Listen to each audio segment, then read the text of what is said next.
आपको ये सुनकर शौक लगेगा कि आईपीएल एक मजबूरी में चालू हुआ था, ना कि कोई सोची समझी प्लानिंग थी। और हम और आप तो ये सोचते हैं कि ये आईपीएल तो ललित मोदी की देन है।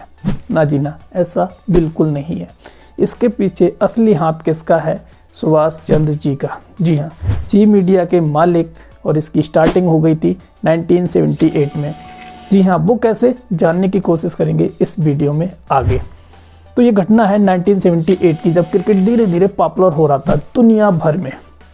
तो कुछ ऐसा होता है कि ऑस्ट्रेलिया में एक Australian television network 9 network company के जो मालिक हैं कैरी पाकर वो चाहते थे कि क्रिकेट के जो मीडिया राइट्स हैं वो उनको मिल जाएं।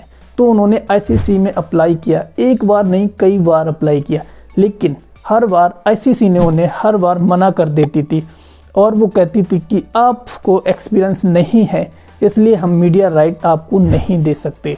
ऐसा होता भी है, लेकिन ये बात कैरी पाकर को माइंड कर गई। उन्होंने क्या किया, 1976 से 1977 के बीच चुपके से कुछ ऑस्ट्रेलियाई खिलाड़ियों क्रिकेटरों से बात करके उनसे मिलकर उन्होंने एक प्लान तैयार किया। उन्होंने उन सभी खिलाड़ियों से कहा कि भाई हम आपको 3 गुना सैलरी देंगे, आप हमारे लिए खेलो। उन्होंने वर्ल्ड सीरीज क्रिकेट की शुरुआत कर दी।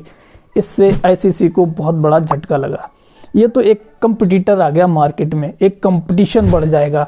तो आईसीसी ने क्या किया, उन्होंने सारे बोर्डों को बोला कि भाई अपने खिलाड़ियों को मना कर दे कि वो इस सीरीज में ना खेले। तो हुआ क्या, ऑस्ट्रेलिया के बोर्ड के जो खिलाड़ी थे, ऑस्ट्रेलिया ने मना कर दिया, इंग्लैंड वालों ने भी मना कर दिया, साउथ अफ्रीका ने भी मना कर दिया, लेकिन वेस्ट इंडीज़ वालों ने कहा भाई हम तो खेलेंगे। फिर इसके बाद क्या था, ये सीरीज स्टार्ट हुई। जब पैसा मिलने लगा और ये सीरीज चलने लगी, फिर वो खिलाड़ी भी आए जिन लोगों ने मना किया था, ऑस्ट्रेलिया, इंग्लैंड और साउथ अफ्रीका के। और ये सीरीज सुपर हिट हो रही थी। फिर क्या होना था, तो इससे आईसीसी की बहुत बेइज्जती और बदनामी हुई। उन सारे बोर्डों की बदनामी हुई जिन्होंने उन अपने खिलाड़ियों को मना किया था। कैरी पाकर ने सोचा कि आईसीसी को ज़्यादा परेशान करना ठीक नहीं है। उन्होंने आईसीसी के सामने एक प्रस्ताव रखा।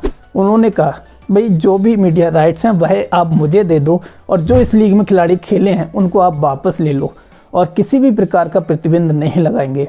और आईसीसी ने यह बात मान ली, और उसके बाद क्रिकेट जैसे होता है वैसे चलता रहा। अब आते हैं 2007 में आईपीएल पे। तो क्या हुआ कि सुभाष चंद्रा जी, जो जी मीडिया के मालिक हैं, ये भी चाहते थे कि मीडिया राइट मुझे मिल जाए। उन्होंने 2002 में अप्लाई किया, 4 में अप्लाई किया, 5 में लगे। तीनों बार इनको मना कर दिया गया। उनसे बोला गया कि आपको कोई एक्सपीरियंस नहीं है, इसलिए हम आपको मीडिया राइट्स नहीं दे सकते। उन्होंने राजनीति का भी सहारा लिया और उन्होंने कहा कि शरद पवार को बीसीसीआई प्रेसिडेंट बनवाने में मदद की, फिर भी इनको मीडिया राइट्स नहीं मिले। फिर उन्होंने ऐसा सोचा कि कुछ होने वाला नहीं है, मुझे मीडिया राइट्स मिलने वाले नहीं हैं।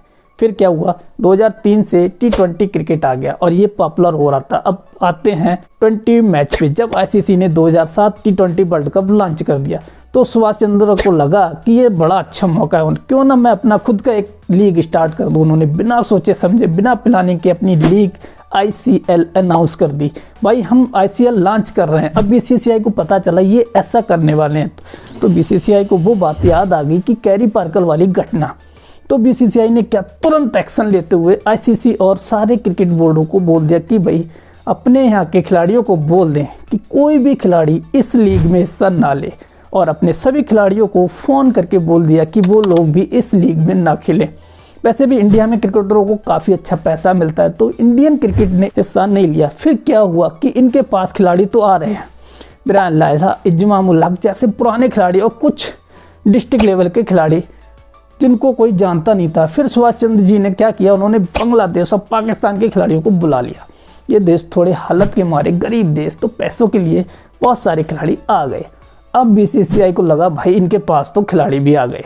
फिर बीसीसीआई ने क्या किया कि जो लोग इस लीग को स्पॉन्सर कर रहे हैं या फंडिंग कर रहे हैं, उनको लेटर लिखा कि भाई इस लीग में फंडिंग ना करें, और कहा कि ये लीग इल्लीगल है और इनको मीडिया राइट्स ना दें। अब बीसीसीआई को लगा कि भाई इनके पास तो खिलाड़ी भी आ गए। फिर बीसीसीआई ने क्या किया, जो लोग इस लीग को स्पॉन्सर कर रहे हैं या फंडिंग कर रहे हैं, उनको लेटर लिखा कि इस लीग को फंडिंग ना करें, और कहा कि ये लीग इल्लीगल है। और कंपनियों को भी, जो खिलाड़ी स्पॉन्सर कर रही थी, अब हुआ कुछ ऐसा, कुछ कंपनियां फंडिंग बंद कर दी।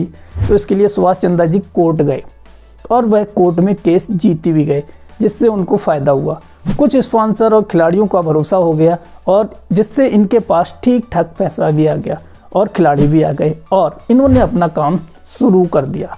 फिर क्या था, फिर बीसीसीआई को लगा कि ये तो मामला गंभीर होता जा रहा है। उन्होंने खिलाड़ी जो भी जोड़ लिए, पैसे भी जोड़ लिए, कहीं ऐसा ना हो ये लीग हिट हो जाए।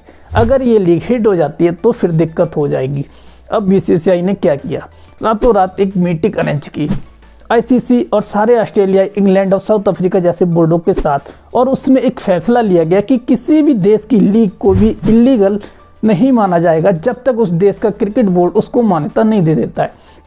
फिर उसके बाद उसको आईसीसी ने सेविस मान्यता लेनी होगी, तभी वह लीग लीगल मानी जाएगी। ये प्रस्ताव पास हो गया। बीसीसीआई नहीं रुकी, उसने सोचा कि कुछ भी हो सकता है, क्यों ना इसका परमानेंट सोल्यूशन निकाला जाए। तो फिर एक मीटिंग में फैसला हुआ कि इसका परमानेंट हल करो और इसकी रिस्पॉन्सिबिलिटी दी गई ललित मोदी को। तो फिर आप लोग जानते हो क्रिकेट की सबसे पॉपुलर और महंगी लीग की शुरुआत हुई जिसका नाम है आईपीएल। 23 सितंबर 2007 को आईपीएल लॉन्च किया गया। आईसीएल को काउंटर करने के लिए आईपीएल लॉन्च हुआ। तो आप सबको पता है कि फिर तो क्रिकेट का सारा प्रारूप ही बदल गया। बीसीसीआई भी मालामाल हुए, खिलाड़ियों को मोटा पैसा कमाने को मिला। फ़ायदा जो हुआ वो डिस्ट्रिक्ट लेवल पे खेलते थे और जो लोकल लेवल पे क्रिकेट खेलते थे उन सबको आईसीएल के 2009 में बीसीसीआई ने पूरा कर दी। उन्होंने एक प्रस्ताव रखा, जो भी खिलाड़ी आईसीएल में खेल रहे थे वो सभी आईपीएल में आ सकते हैं। और वो सभी खिलाड़ी वापस आ गए जो सोच रहे थे कि हमने आईसीएल में आकर कुछ गलत डिसीजन तो नहीं ले लिया है। और इस तरह से आईपीएल की शुरुआत हुई। तो दोस्तों आज की वीडियो कैसी लगी जरा बताइए, और हाँ ये भी बताइए कि आपको ये पहले से पता था या नहीं पता था या अभी पता चला, कमेंट बॉक्स में ज़रूर करें।